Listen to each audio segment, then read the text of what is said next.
It is fall of 2018, and NASCAR has hit rock bottom.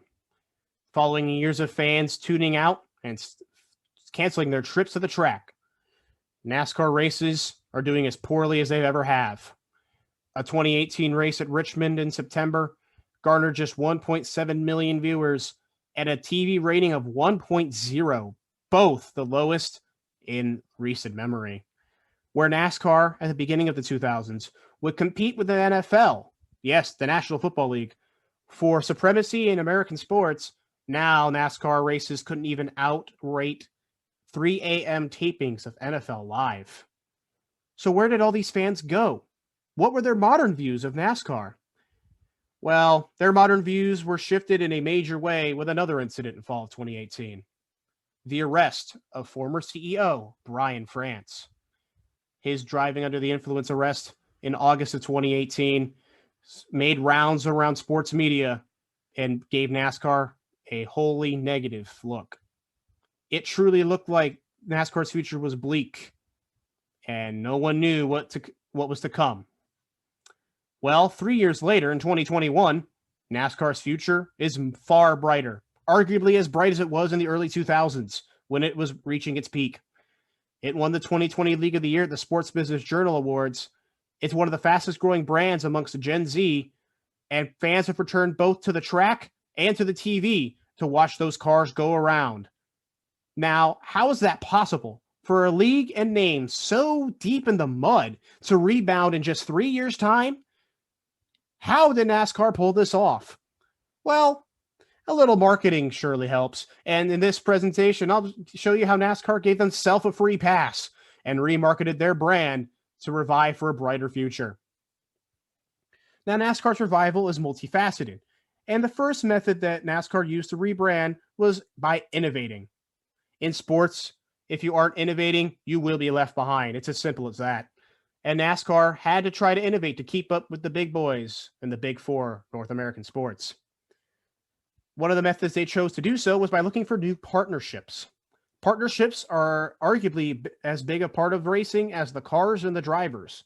It takes tens of millions of dollars to fund even a single car for an entire season, and that doesn't include funding the teams and funding NASCAR property itself, including races and the league divisions. One of these new partnerships NASCAR made was with Betterview, the first sports betting company to be sponsored by NASCAR. After making a deal in June of 2021, live Vegas betting odds became a part of NASCAR broadcasts on Fox and NBC. As the sports betting market grows, with more and more states legalizing sports gambling, NASCAR's partnership is helping them get in the door of a market that only has the brightest future. And it's not just the league, and it's not just gambling. It's drivers and NFTs getting in on the fun. Joey Logano, a decade-long veteran of the NASCAR Cup Series, partnered with Animoca Brands in 2021, becoming the first driver to partner with an NFT company. Joey Logano, as part of the deal, will also have his own non-fungible tokens and is entering the door into a market that has boomed in 2021 amongst fans, owners, teams, and athletes alike. But even with NFTs, even with sports gambling, there was one partnership NASCAR renewed and strengthened in 2020 that was arguably its best move in a very long time. That is its partnership with iRacing. iRacing is not new. It was made in 2010 by John Henry. Yes, the owner of the Red Sox, Liverpool FC, and part owner of Roush Fenway Racing in NASCAR, founded iRacing. iRacing had its own league in NASCAR for a few years, but a lot of fans, including myself, got their introduction to iRacing in 2020. Following NASCAR deciding to delay its schedule from the COVID-19 pandemic in March of 2020, Fox and NASCAR were left scrambling to fill Sunday afternoon time slots. And that's when the best heads at the two departments went and combined their efforts into arguably the biggest innovation NASCAR has made in a long time, the NASCAR Pro Invitational iRacing Series. This was a boom from day one. NASCAR was able to dominate the market of live sports. Even with the virtual racing, it offered fans a chance to see their drivers. And as the only sport who was promoting anything new during the early months of the pandemic in March, April, and early May, it had a near monopoly on airtime and a near monopoly on media coverage. And it paid off. NASCAR iRacing became the most watched virtual sporting event of all time by Nielsen Sports, drawing in over 1 million fans to watch these virtual cars, including 250,000 new fans who hadn't watched any of the live races on FS1 during 2020 prior to the shutdown. Providing these fans live sports and providing new paths into esports, another brand that is only growing as more and more esports leagues gain notoriety. NASCAR has begun its path into entering new ground and reaching out to new fans of the sport with what they want to see. Speaking of what fans want to see, that was the second part of NASCAR's rebranding. They began listening to fans on what they wanted to see on the racetrack. NASCAR's schedule had been mostly rigid for about a decade leading up to 2021, but NASCAR promised big changes for the 21 schedule, even prior to the pandemic. NASCAR listened to its fans, and they gave them a drastically different schedule based on what the fans were looking for. Fans wanted more road course racing, so they went to Elkhart Lake for Road America and Austin, Texas for Circuit of the Americas, as well as including a road course at the famous Daytona International Speedway. Fans also wanted to return to dirt racing. So for the first time in 50 years, NASCAR raced on dirt by pouring a bunch of dirt on Bristol in spring of 2021. A race that was so popular that despite massive problems with rain, a 2022 edition was announced days after the race took place. NASCAR fans wanted to drive away from cookie cutter races. Cookie cutter tracks were the dominant track of the early 90s, but in recent years, they have gotten a mostly negative reputation for lackluster racing products. And so NASCAR has began moving away from them. Chicagoland and Kentucky were both cut from the schedule, and Auto Club Speedway in California will be shifting from a cookie cutter race to a short track race, another type of race that NASCAR fans wanted more of in the years to come. And finally, NASCAR fans also wanted to see new markets for racing that want racing. So Nashville became a new race on the schedule for 2021 with the Nashville Super Speedway. And a potential push towards a historic track in the sport, the Nashville Fairgrounds Speedway, is ongoing. This focus on giving fans what they wanted in the NASCAR schedule has paid off. Over 100,000 people attended Road America's race on July 4th, weekend of 2021. And it looks like more and more fans are tuning in and turning up for the tracks and the races to come. The final and arguably most critical aspect of NASCAR's new marketing campaigns was a goal of finding new fans. iRacing was a start and was massively important. So important that it basically won NASCAR the 2020 League of the Year award for the Sports Business Journal Awards. But NASCAR needed more than that. They needed to find fans in other ways, and they decided to put their eggs in the diversity, equity, and inclusion basket. And there's no greater face for this diversity, equity, and inclusion in NASCAR than the Cup Series' lone African-American driver, Darrell Wallace Jr. Darrell, who goes by his nickname of Bubba, came onto the scene in 2016 with Richard Petty Motorsports. Driving for the King, Bubba made names immediately by finishing second in the 2016 Daytona 500. However, while most fans, people in general for that matter, had a wild 2020, Bubba had arguably the wildest amongst all drivers in the Cup Series.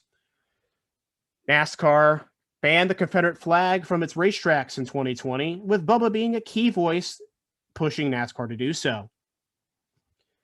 Bubba was also part of an ugly noose scandal at Talladega, and while fortunately it was determined that the noose was not a targeted hate crime against Bubba, the pouring out of support by NASCAR teams and drivers was an image that this fan will have seared into his brain for years to come.